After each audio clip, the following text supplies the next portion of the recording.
अस्सलामुअलैकुम दोस्तों, बाबर आजम 11 और अजहर अली 11 के दरमियान पहला प्रैक्टिस मैच जो कि इस वक्त इंग्लैंड में जारी है। तो आइए आप लोगों को इस वीडियो में बताते कि बाबर आजम 11 और अजहर अली 11 ने अब तक कितना स्कोर किया। मुकम्मल तफसील के साथ आप लोगों को इस वीडियो में बताते हैं, लेकिन उससे पहले अगर आपने अभी तक चैनल को सब्सक्राइब नहीं किया तो बराए मेहरबानी फ्री में चैनल को सब्सक्राइब करके साथ लगी बेल आइकन जरूर इनेबल कर देनी है, ताकि आप लोगों को बाबर आजम 11 और अजहर अली 11 के दरमियान होने वाले प्रैक्टिस मैच की ताज़ा तरीन अपडेट मिलती रहेगी। तो चलिए दोस्तों, बगैर कि आपका कीमती वक्त ज़ाया किए आपको बताते चलें कि इंग्लैंड टीम के काबली पाकिस्तान टीम में दो बड़े कप्तानों के दरमियान मुकाबला हो रहा है। एक तरफ बाबर आजम है और दूसरी तरफ अजहर अली है। तो दोस्तों, बहुत ही ज़बरदस्त मुकाबला इस वक्त इंग्लैंड में खेला जा रहा है। तो बाबर आजम 11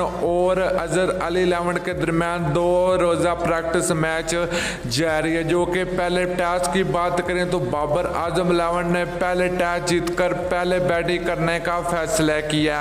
तो ओपनर की अगर बात करें तो बाबर आजम 11 की जानब से आबद अली और शान मकसूद बैटिंग करने के लिए मैदान में उतरे। तो अगर बॉलिंग की अगर बात करें तो अजहर 11 की जानब से मोहम्मद अब्बास और यासिर शाह जबरदस्त बॉलिंग कर रहे हैं। तो दोस्तों, वीडियो अच्छी लगे तो लाइक कर दीजिए। फिर मिलते हैं नेक्स्ट वीडियो में। अल्लाह।